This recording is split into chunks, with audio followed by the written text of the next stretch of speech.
welcome to Annette on Life, Liberty, and Happiness, a podcast where I talk about the Constitution, politics, history, the culture, pretty much anything else I want to talk about. And you can find this podcast on AnnetteTalks.com, iTunes, Stitcher, Spotify, hopefully iHeartRadio by now. They seem to take forever for some reason. And YouTube. And not only is it on audio on YouTube, but also the video. So if you want to see what I look like, or when I have guests on, go check me out. YouTube/Annette Talks. And I always welcome comments, ideas for topics, etc., etc. You can always find me on Facebook at Annette Talks. Talk to me there. Talk to me on AnnetteTalks.com. Send me an email at AnnetteTalks.com. Anyway, so today I've been looking forward to doing this episode for a while because right now we are in the midst of the primary season, and Bernie Sanders has been doing really well, although that's changing now. It looks like everyone's circling the wagons around Biden. But Sanders has been beating the drum for quite some time for Medicare for all. And I haven't really taken this seriously because I've just been thinking, most Americans don't want this. This is silly. I don't need to worry about this. But it seems to be picking up steam as far as being popular. So I have gone out and started doing a lot of research. I've found a gazillion articles. And then I finally actually found a book that draws on all of those articles and then some. It's this book called False Premise, False Promise, The Disastrous Reality of Medicare for All by Sally Pipes. And she is president, CEO, and Thomas W. Smith Fellow in Healthcare Policy at the Pacific Research Institute. And I really like this book and a lot of her other articles. I also had another book from her, just happened to have it in my closet, which is what got me thinking about it. This is an old one, The Top 10 Myths of American Healthcare, and I read this one a few years ago, but this False Premise, False Promise is more up to date and right on point as far as Medicare for all. So first of all, I was wrong about this not being that popular. The book, she says, 51% of Americans favored single-payer healthcare in 2019 compared to 40% in 2000. 72% of Democrats want Medicare for all. And Sanders' legislation for Medicare for all got more than a dozen co-sponsors in 2017 and 2019, where he didn't pick up any co-sponsors in 2009, 2011, 2013. So obviously, it's starting to become more popular, which is very surprising to me, because I didn't think that we were the kind of country that wanted this kind of thing. But it seems like what's going on is there's a lot of dissatisfaction with the status quo. And it says in 2019, 7 out of 10 Americans believed that American healthcare was in a state of crisis or had major problems, and has been pretty bad since 1994. So, my own experience with healthcare has been mostly positive. I've always been on employer plans, or when Obamacare came out and I fell through the cracks, I ended up on Medicaid, which is not great, but it was either that or, as the book talks about, there's this gap between being able to afford what's being offered on the private market and qualifying for Medicaid. So anyway, my experience has been fairly good in that I got into the Kaiser system, and so I got lucky with that. But this is not what I want. I want to be able to go out and buy my own insurance that doesn't have a huge deductible. And that's what I've seen when I went on Obamacare. I went on healthcare.gov when it first came out. And the plans were ridiculously expensive, first of all. And then the deductible was so high that I literally would have been paying to never use it. I would never be able to use it. And I think you get a subsidy, and that subsidy wasn't going to be enough to cover it. So it was kind of a joke. So anyway, but for the most part, my experience with healthcare has been good. I call a doctor's office and I'm able to get in usually within a few days if it's something important, or a specialist. I don't think I've ever waited longer than a month. But that's not the case in these single payer countries, which I'll get to. But it's mostly the cost of care and not the quality of care that's the biggest complaint. The cost of care rose from 2008 to 2018 by 22%. And that's 4 percentage points higher than the overall inflation rate. Obviously, that's way too high.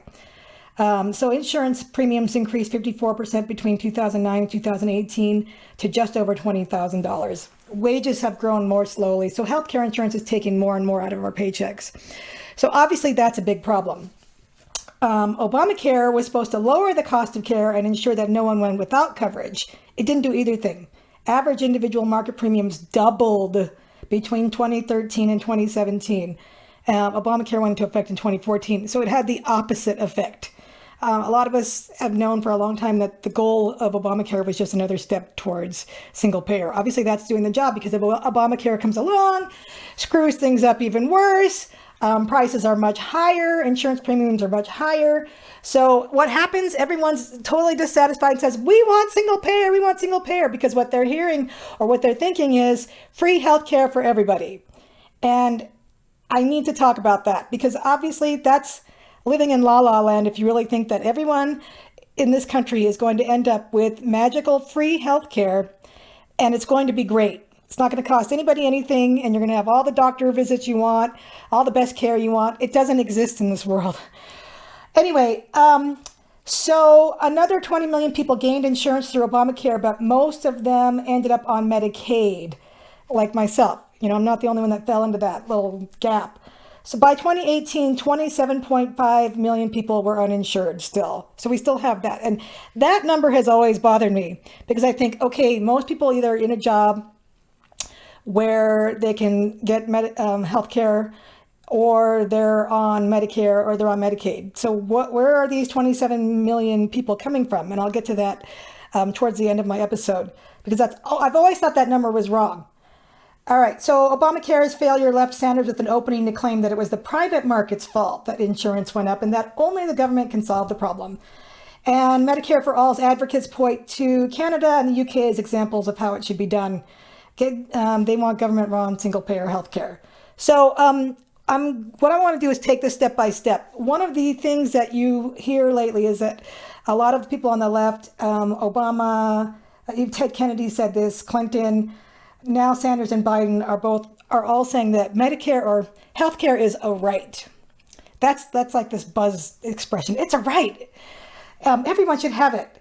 And the problem with that is that just because you say, well, there are a few problems. First of all, just because you call something a right doesn't magically mean that you can provide that thing. There's going to be now an unlimited supply of healthcare because it's become a right. So you can't just ignore the markets because you've called something a right. Also, in this country, we have something called negative rights. All right, there are positive rights and then there are negative rights. A positive right is saying, I'm going to give you these things. Okay, this is like the old Soviet Union Constitution. You have a right to housing, you have a right to food, you have a right to healthcare. So the government then has a responsibility to provide those things to you because it is now your right. We've never had those kind of positive rights in this country. We have negative rights. These are the things that we say that the government cannot get in the way of. For instance, our Bill of Rights is a charter of negative liberties. You cannot go out and buy free speech.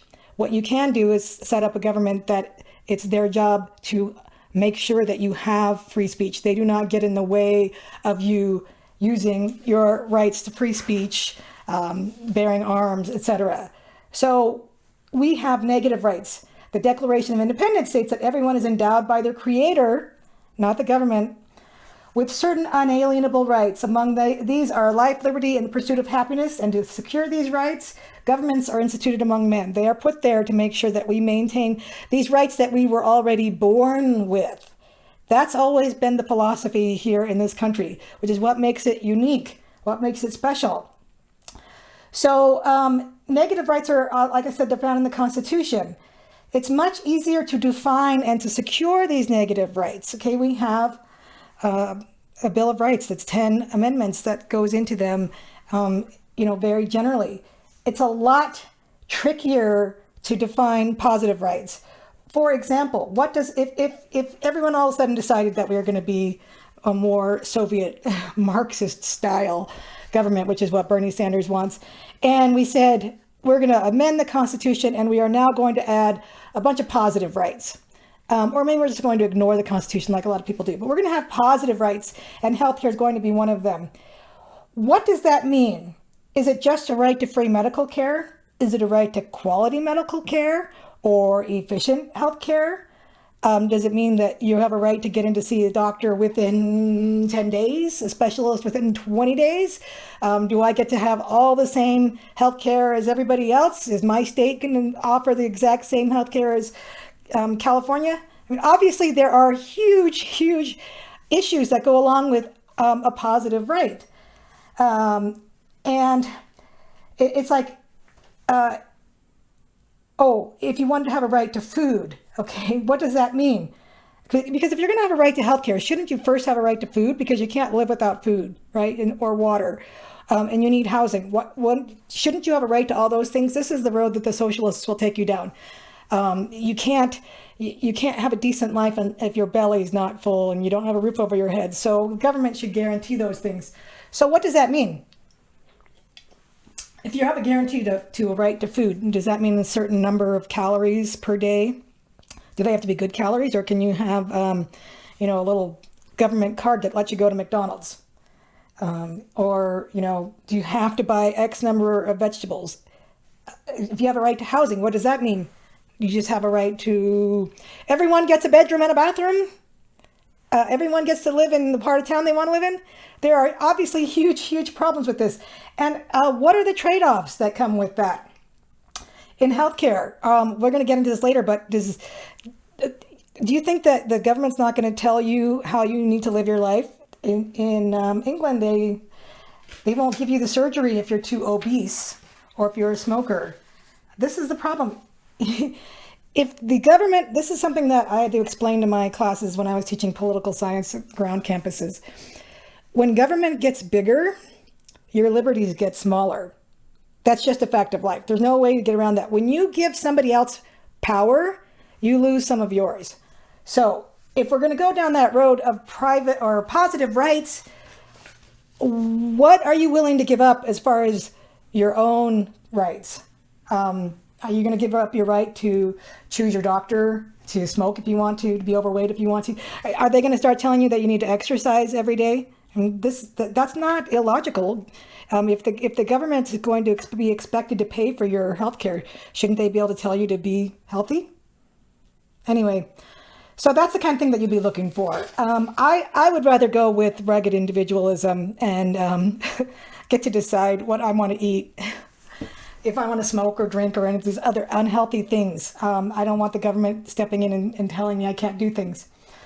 One of the things that they talked about in the UK, because the UK obviously, they run their own healthcare system. They don't even pay someone else to do it. They run it.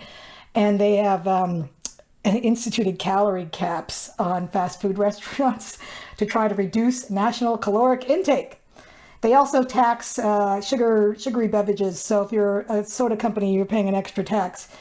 And we see some of the same things here. And Berkeley has a soda tax. Chicago had a soda tax before they repealed it because they had too many protests. Philadelphia did that. But researchers have found that it hasn't really made much of a difference in sugar intake or in decreasing calories. Wasn't it our lovely Mr. Mike Bloomberg, who now got out of the race, that he wanted to make large sodas illegal, or he did in New York City? That's so stupid. It's like you can't go back and get a refill or buy two mediums. I mean, it's just ridiculous. When the government tries to start controlling your life, you can see the absurdities that will ensue. All right, so the single payers proposals that are out there. The biggest one that I'm going to talk about, because Bernie Sanders, like I said, is running for president, and so everyone's looking at his. But he and this, I don't even know how to pronounce this lady's name, Parmila Jayapal, in the House, introduced a bill in 2019. More than 12 senators and 100 representatives co-sponsored it. And so obviously this is a serious proposal.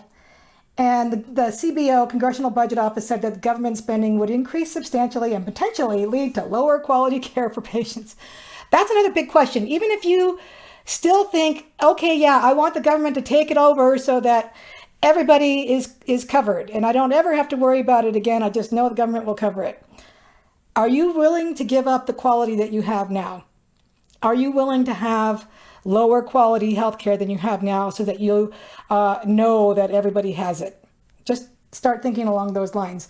But this proposal by Sanders, and I'll just call her Jay, is soup to nuts coverage for everyone living in the United States, citizens and non-citizens alike. Their plan would cover hospital and physician care, chronic disease management, prescription drugs, medical devices, mental health and substance abuse treatment, laboratory and diagnostic services, long-term care, and even dental, vision, and hearing care. All free of charge, no deductible, no coinsurance. So everything, and of course that all sounds lovely. I mean, I wear glasses. I actually wear hearing aids. For those of you that don't know it, I have bad hearing. I pay for that out of pocket every year. But guess what? I go to Costco.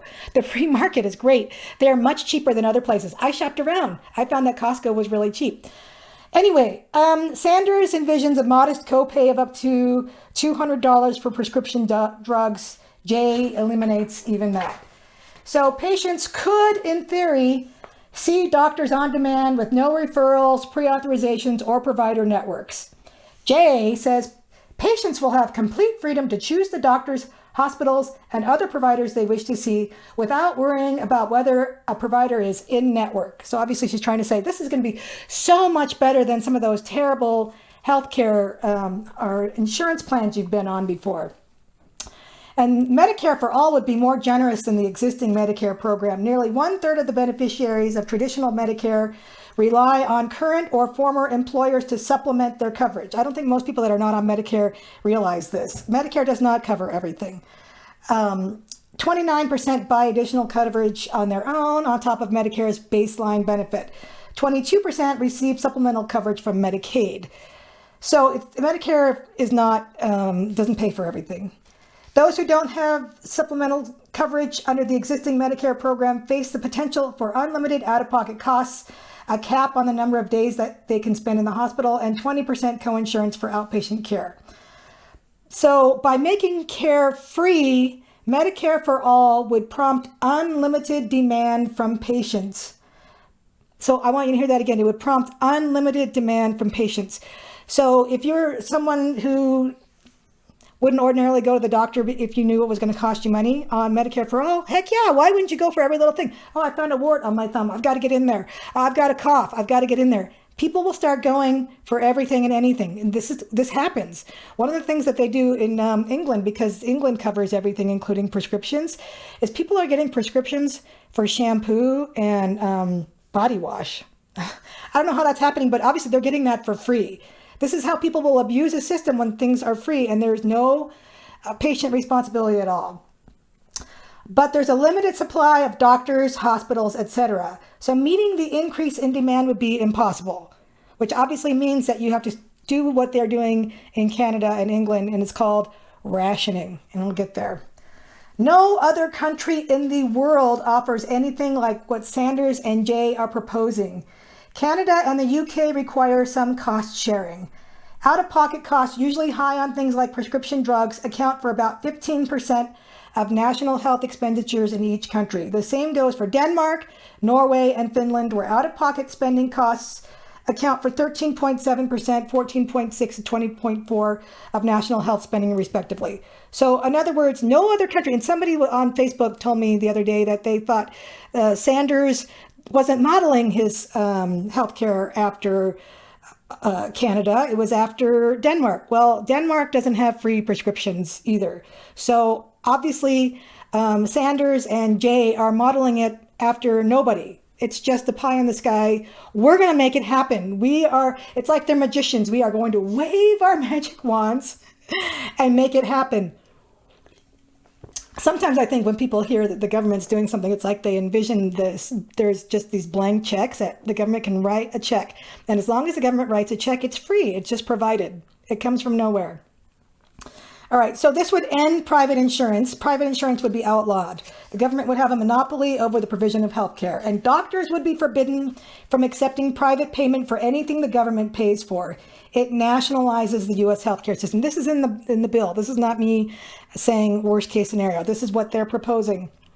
You could buy private insurance for things not covered, but those only include elective and cosmetic surgeries, because that's the only things that wouldn't be covered under this Medicare for all. It's almost impossible by definition to buy insurance for elective procedures. Insurance is designed to cover unexpected health costs. There's nothing unexpected about a nose job. Disruption. The 181 million Americans who get their health benefits through their jobs would be forced off of them, as well as the 52 million Americans who buy them on the individual market. The more than 20 million seniors with Medicare Advantage plans would be forced off of those. People on Medicaid would lose those as well. Only those, this is funny, only those enrolled in Veterans Health Administrations and the Indian Health Service would be excluded. Those people can keep their plan because those two plans are plagued by delays, poor quality care, and rampant malfeasance. So if you want to know how Medicare for All is going to run, maybe you should take a look at the Veterans the VHA plan and the Indian Health Service to see what we would all be in for. So most people who support Medicare for All think they'll be able to keep their private insurance. They are mistaken. And they want to do this transition almost overnight. They propose to make this transition in 5 years. Sanders envisions a 4-year transition. In year one, anyone younger than 19 or older than 55 would be enrolled in Medicare. In years 2 and 3, anyone over 35 or under 45 would be eligible. By year 4, everyone in the country would have a universal Medicare card. So we would be fully socialized medicine by then. Jay hopes to accomplish a transition in just 2 years, which is funny because as she points out in the book, when Obamacare rolled out, it took 3 years to build the healthcare.gov website, 3 years to build the thing, just to build the website. And then on the first day, 6 people were able to enroll. Remember all the problems they had? But this lady, Jayapal, wants to transition everybody in 2 years into a completely different system, not just building the website. All right, so they both propose to pay for their plan by ordering doctors, hospitals, and other healthcare providers to take massive pay cuts. There can be no problem there, right? All these doctors and nurses, they'll stick around for receiving 60 to 75% of what they were getting before, right? Also, in England, a lot of doctors have quit, and they keep quitting because they're constantly working overtime for no pay. Because of course they want to provide the health care, but they don't have, the money's not there. So they keep working and they get burned out and they get stressed. Something like 1 in 4 nurses talk about taking sick days regularly because of the stress. That's what they want here. All right, so the House bill would also require government to set a cap for national health spending. This would limit how much could be spent nationwide each year for benefits, professional education, administrative costs, capital projects, and public health activities. So obviously, what we would be looking at here is providing an unlimited supply with limited amount of money. So what could be the problem? Obviously, there would be a huge price tag. Oh, but first they talk about the plan would impose price controls on pharmaceuticals. These price controls would hamper drug development. Yeah, right now, a lot of people are complaining about drug prices. And the problem is that some of these are really expensive because of all the R&D that goes on. You start capping all of the drug prices, guess what? No more R&D, no more new medication. Whatever's out there on the market now is it. Nothing new down the road. I don't know about you, but I don't want to halt R&D on medication or on anything else. But when you start socializing all the industrialized nations, that's what's going to happen. Who's going to do an R&D? The government's not going to pay for it. They can't even pay for the doctors. Enough doctors or nurses in Canada or in England, they're not going to do an R&D on, I heard that blindness is almost cured in some instances. I would like to see hearing cured. I don't want to wear hearing aids for the rest of my life, but that's going to be the case. We're going to stop right where we're at. We're not going to have any more advancements because there's not money for R&D under socialized medicine.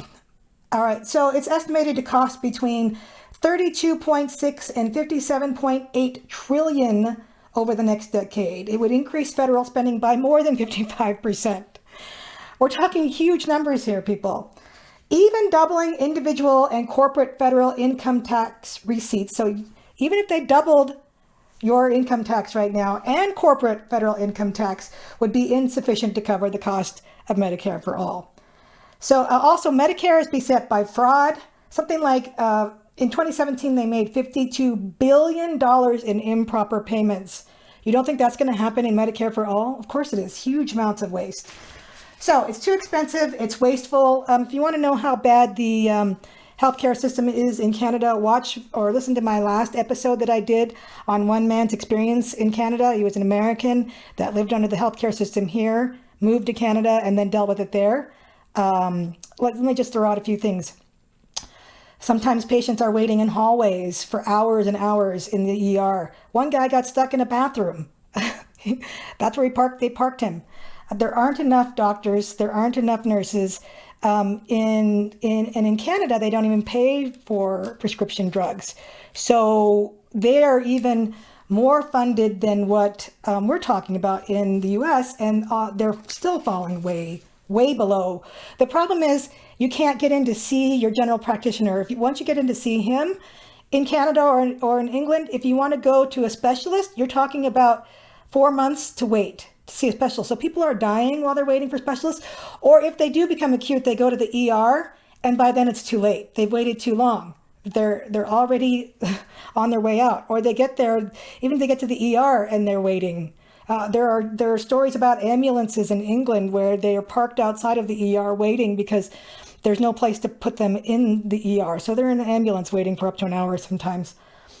All right, so there's lots of wait times. In 2018, 72% of wait times nationwide in England exceeded what physicians would deem reasonable. So we have huge wait times in Canada, huge wait times in England. And by the way, did you know that in both Canada and Great Britain, doctors went on strike when this was first proposed that they socialize medicine? They're not happy with it. None of them are happy with it. The doctors are getting low pay. They're leaving, like I mentioned, especially in England. So people are turning to private healthcare. And in Canada, you're not allowed to pay. So what they want to do here, you can't go out and get health insurance to pay for anything the government pays for, only what they don't cover. In Canada, they also don't cover dentists, eye care, or long-term care. So you can buy health insurance for those. And so they're paying high taxes, plus they're having to go out and buy health care for those extra things. But in America, we're not going to do that. We're going to cover it all. No problem, right? So other problems, procedures and appointments get canceled. People are turning to healthcare, private healthcare in Canada. They've actually been suing to pay for it. They've got people that want to pay. They can't. We'll see where that goes. So while Americans' healthcare cost, we are paying more for healthcare here in America than they are as a percentage of our budget. Our quality of healthcare is much, much higher. Just look at the people that come over. Mick Jagger that came over for his heart issues. Michael Bublé, who moved his family down to California when his son got cancer. All right, so, and that's not even counting having to wait in long lines to see someone. The other costs of rationing, like if you can't get to see a doctor and then you're out, so you can't go to work because you're not healthy, that costs tons of money. Oh, and then the other thing that's going on in England is that because they're rushing these people so much in the ER, they're causing deaths and other problems, and they're getting sued. So they're paying out these settlements and legal fees because of negligence. Lots and lots of problems with this. All right, so you're saying, okay, and I get it. Socialized medicine sucks. It's way too expensive. We would all lose our private insurance. We would all get stuck going wherever our government tells us to go for healthcare. We might not even get decent healthcare. It would suffer a lot. Our taxes would go way up. It's all bad, right? So what's the alternative? Well, there are a lot of alternatives. Okay, we live in America. I always hate that when people say, we're the only industrialized nation that doesn't have universal healthcare. We're America. We're not any other industrialized nation. Let's do what we do best. Let's use the free market, for crying out loud. So, first of all, we can provide quality, affordable health care for everybody. So she tackles the 27.5 million uninsured number that I talked about earlier.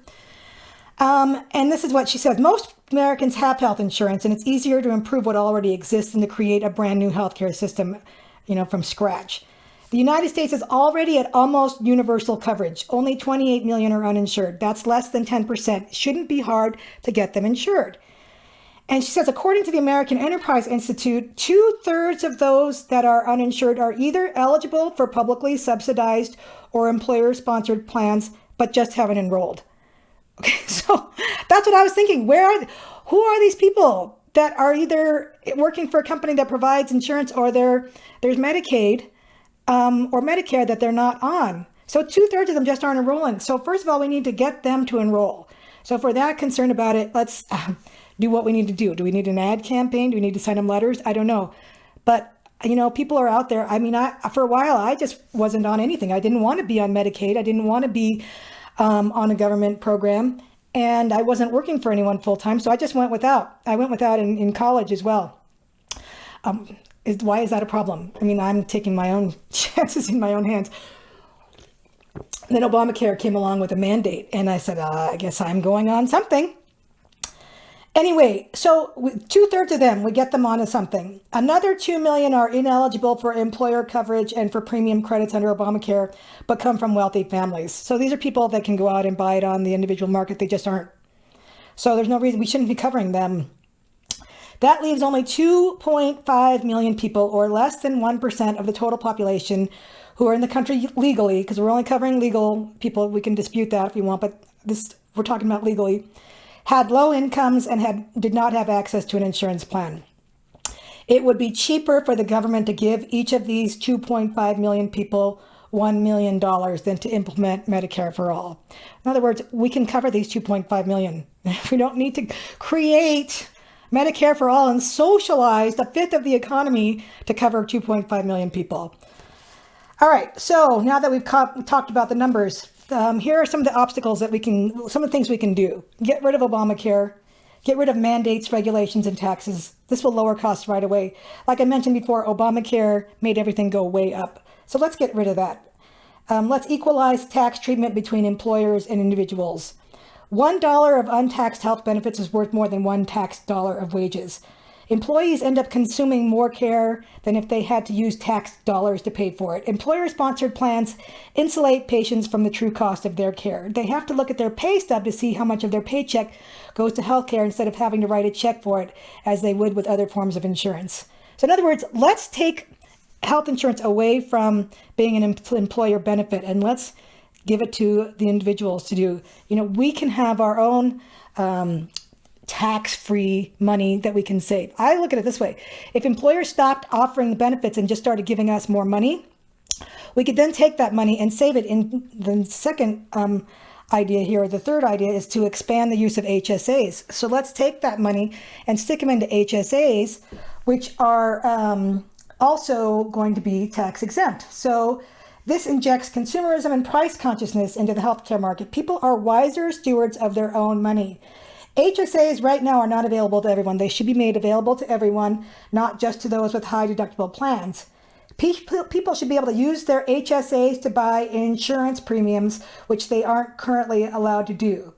So if we loosen the restrictions on what patients can contribute to the HSAs, we take the money that we're either getting from our employer or from our own company or whatever, put it into an HSA, and then we can go out and buy our own insurance on the individual market. And let's make that cheaper. Let's loosen and remove restrictions on health insurance. Get rid of the state and federal mandates on insurance. Let people buy the kind of plans they want to buy. Like for me, I'm 51. I don't need maternity. Okay, I'm at a place in my life where I don't want to buy a really fancy plan. Maybe I want a catastrophic plan, and then I want to save HSA money to just go, for my annual doctor's visits. Like maybe I just want to go in for my annual well visit, or if I get a cold that's really bad or some reason. Maybe I just want an HSA that will cover those things that I do annually, mammograms, etc., and then have a plan to cover me if I end up getting cancer or break bones or something like that. Right now, you can't really just buy whatever you want on the insurance market. But if we could get rid of state and federal mandates on insurance and let people buy the kinds of plans they want to buy, then guess what? Prices will go down. Let nurse practitioners and physician's assistants do more than they do now. They're cheaper than doctors. Remove restrictions on retail clinics. There's little clinics when you go to the grocery store. You see them there. They can't do a whole lot right now. Let them do more. They're a lot cheaper than going to the ER. Wipe away restrictions on using Skype for appointments. Get rid of federal mandates that require doctors to keep electronic records. Push states to do tort reform so doctors will stop doing so much defensive medicine where you go in and they give you every test in the book because they don't want to get sued for not doing it. And then, okay, so those are a lot of huge things that you can do. Also, you might then say, well, what about these people with pre-existing conditions that they can't get covered? We can require insurance companies to cover anyone who maintains continuous coverage from year to year without raising premiums if they get sick. A continuous coverage requirement would incentivize young and healthy people to buy and hold insurance. So like say you're 25 and you get a super cheap plan. If you keep it and you never go off of it, it stays cheap. Whereas if you buy it when you're much older, then it's very expensive. So let these people go in, buy, and stay on. That way, when they get they acquire something, then some illness, they're already covered. And this will ensure a steady flow of premiums into the insurance risk pool and prevent the unintended spike in costs that occurs when people only sign up for coverage when they get sick. For those who truly cannot secure affordable coverage because of pre-existing conditions or health status, Congress must provide robust funding for a state-based network of high-risk pools. Such pools segregate the sickest people from the rest of the population. So we take these people out of that population that's buying regular health insurance. This allows the insurers to keep premiums stable and affordable for the majority of the population. So take these people out, put them in these state pools, and fund them through the federal government. That's still a really small percentage of the people. Rein in entitlement spending. Instead of matching money to states for their Medicaid spending, send Medicaid money as block grants. That way they're not incentivized to spend money and they can do what they want for each state, whatever is best for each state. Raise Medicare age to 67. Did you know the life expectancy was 70 when this was first started? It's now way over 80. So we're not supposed to be covering people for 15 years. Just raising it 2 years would make a difference. Give seniors vouchers to shop for Medicare plans. Then they can use their own money, including from their HSAs, to supplement them. So these are just some ideas, and there's tons of them out there. But if we can get the government a lot more out of healthcare instead of putting it more into healthcare, we can lower premiums, lower costs, make it more affordable for everyone, and make our own decisions, get to decide who our doctor is going to be, what our plan is going to be. And we're not trying to, we're not allowing the government to come over, take over and become our nanny. Another problem, well, before I move on, again, this book is where I got most of my information, statistics, ideas. False premise, false promise, Sally Pipes. Another thing I want to end on is when you socialize, if you do decide to socialize medicine because you just think it's just another great plan. I have so many people that argue with me on Facebook that are either left or call themselves centrists that want something like this because it's just fair. Okay, let me just ask this. If we're going to decide that healthcare is a right, what's to prevent us from going further and saying food is not a right, housing is not a right? I mean, a job is not a right. It's a slippery slope. We're already a big government country. I don't think we need to be any bigger. Again, more government, less freedom. That's just the way it is. So I say, let's scrap the whole idea of socialized medicine, and they're trying to do it in Colorado and other states, which is terrible. But let's scrap those ideas and let's start looking at some of these free market plans. Rand Paul had a plan. There are several Republican senators that are advocating for this. Okay, there's not a lack of ideas out there. What we need is the political will and the reality check that we don't want to live in a nanny state. We don't want long lines. We don't want to wait in emergency rooms. We don't want to wait 4 weeks to see a specialist. We don't want these things. And we don't need it. There's no reason. We have so many better options. Let's scrap the idea of Medicare for all and start thinking about ways to use the free market and to maintain our freedoms. And that's me on Medicare for all. It's not all that. It's terrible. It's a terrible idea. All right, so getting off my soapbox. Thank you for listening. Again, find me at AnnetteTalks.com, iTunes, Stitcher, Google Play, Spotify, YouTube, Facebook, etc., etc. Please follow me on Facebook, subscribe on YouTube, share this episode with your friends. Let's not get trapped into these socialist traps. Again, off my soapbox. Thanks for listening to Annette on Life, Liberty, and Happiness.